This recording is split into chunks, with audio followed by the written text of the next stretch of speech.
शादीशुदा बेटी मायके में काम करते अच्छी नहीं लगती। रजनी को आज उठने में देर क्या हो गई, सबका काम गड़बड़ा गया। समय देखा तो 7:30 बज गए थे। बच्चे स्कूल के लिए और पतिदेव ऑफिस के लिए लेट हो गए थे। वह पति और बच्चे को उठाते हुए किचन में भागी नाश्ता बनाने। तभी सासू माँ ने आवाज़ दी, अरे बहू, मेरी काली चाय कब तक मिलेगी? आज मिलेगी भी या नहीं? पता नहीं कौन सी नींद में सोती है, समय से आँख खुलते ही नहीं इसकी। जी लाती हूँ मम्मी जी, 5 मिनट में। रजनी किचन से वही आवाज़ दी। हुआ यूँ कि कल रात रजनी की ननंद और नंदोई आए तो सब के साथ बात करते करते रात ज़्यादा हो गई, जिससे सुबह समय से आँख नहीं खुली। वह एक गैस पर सब्जी और दूसरी पर काली चाय चढ़ाई कि पतिदेव आवाज़ दी, अरे रजनी, मेरी चाय कब तक मिलेगी? और हाँ, ज़रा मेरे कपड़े भी निकाल कर रख दो, आज बहुत लेट हो गया। आज काली चाय पी लेंगे क्या? वह क्या है कि आज ज़रा लेट हो गया तो दूध वाली चाय नहीं बनाई हूँ अभी। अरे यार, क्यों नहीं बनाई अब तक? तुम्हें पता है ना मैं काली चाय नहीं पीता हूँ। फिर भी फटाफट 1 कप बना दो ना, कितना टाइम ही लगेगा बनाने में। अच्छा ठीक है, बनाती हूँ, पर कपड़े आप खुद निकाल लीजिए, रजनी ने कहा। वह काली चाय सास को लेकर दूध वाला चाय चढ़ाई कि तब तक नंदोई जी उठकर आए और बोले, भाभी जी, मुझे 1 गिलास गुनगुना पानी नींबू डालकर दे दीजिए ना। मैं तो चाय बना रही हूँ, आप चाय नहीं पियेंगे? नहीं भाभी जी, मैं सुबह सुबह चाय नहीं पीता, गुनगुना पानी ही पीता हूँ। ठीक है, अभी देती हूँ। नंदोई को पानी देते हुए रजनी ने पूछा, मीनू ननद उठी नहीं क्या? हाँ उठ गई है, वॉशरूम में है। रजनी पति को चाय देने गई, तभी उसकी बेटी कंघी और रिबन लेकर आई और बोली, मम्मी, मेरे बालों में 2 चोटी बना दो ना। कल टीचर जी गुस्सा कर रही थी, बोली कल से 2 चोटी बना कर आना। बेटा, आज बहुत लेट हो गया तो ऐसे ही चले जाओ, कल से बना दूंगी। नहीं मम्मी, बना दो, नहीं तो मिस बहुत गुस्सा करेंगी। रजनी अभी कुछ बोलती उससे पहले उसका बेटा आया और बोला, मम्मी, मैंने तो रात में हिंदी का होमवर्क किया ही नहीं, अभी फटाफट करवा दो ना। रजनी ने नाराज़ होते हुए कहा, क्यों नहीं किया?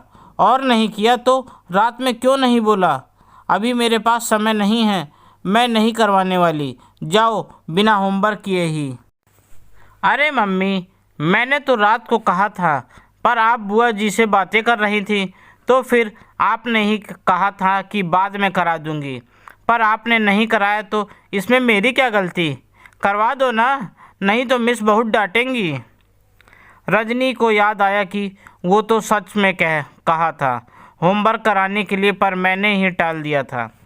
उसने गुस्से में अपना सिर पीट लिया और तभी उसकी ननद आई और बोली, भाभी, आप किचन में देखिए, मैं इसकी चोटी बना देती हूँ और उसका होमवर्क भी फटाफट करवा देती हूँ। रजनी फटाफट किचन में जाकर टिफ़िन पैक करने लगी।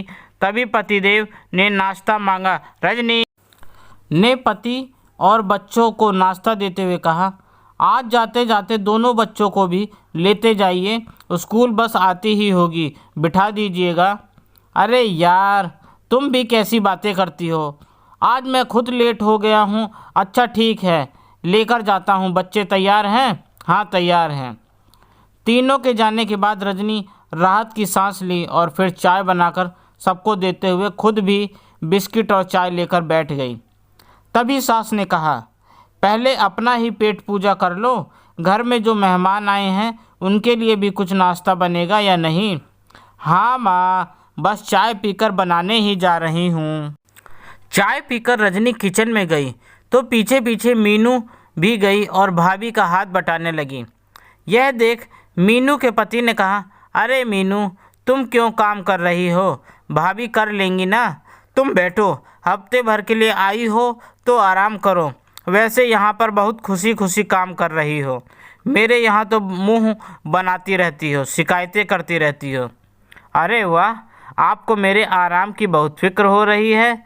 यहाँ पर जब मैं ससुराल में काम करती हूँ पूरा पूरा दिन तक, तभी तो आप एक बार भी नहीं कहते कि हाँ जाओ तुम थोड़ी देर आराम कर लो। कुछ काम मम्मी और बहन भी कर लेंगी। रही बात शिकायतें की, तो इसलिए करती हूँ कि आपकी दोनों बहनें पूरा दिन बैठे बैठे फरमाइश करती रहती हैं और मैं अकेले सब करती रहती हूँ।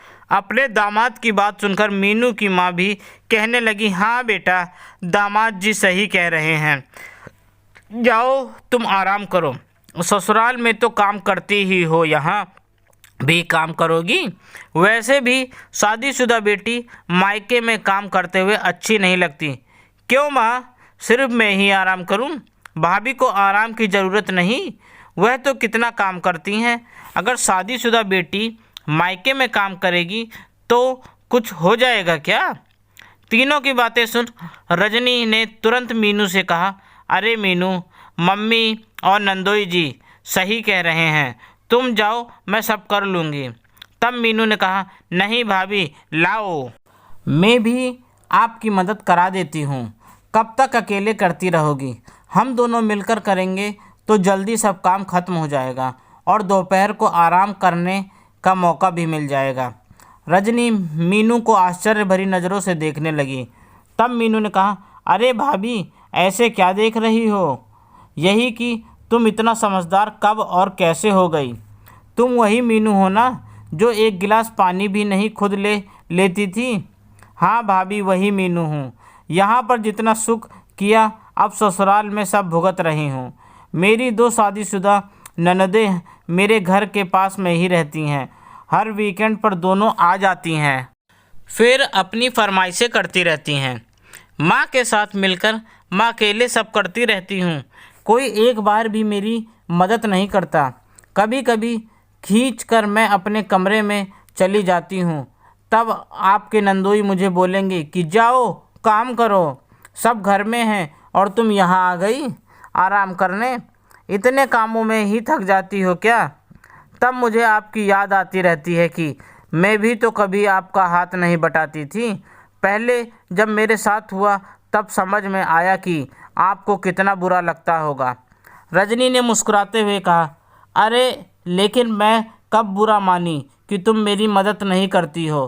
तुम्हारे भैया ने तो शादी से पहले ही कह दिया था कि मेरी बहन इकलौती है, बहुत लाडली है, कोई काम नहीं करती है वो।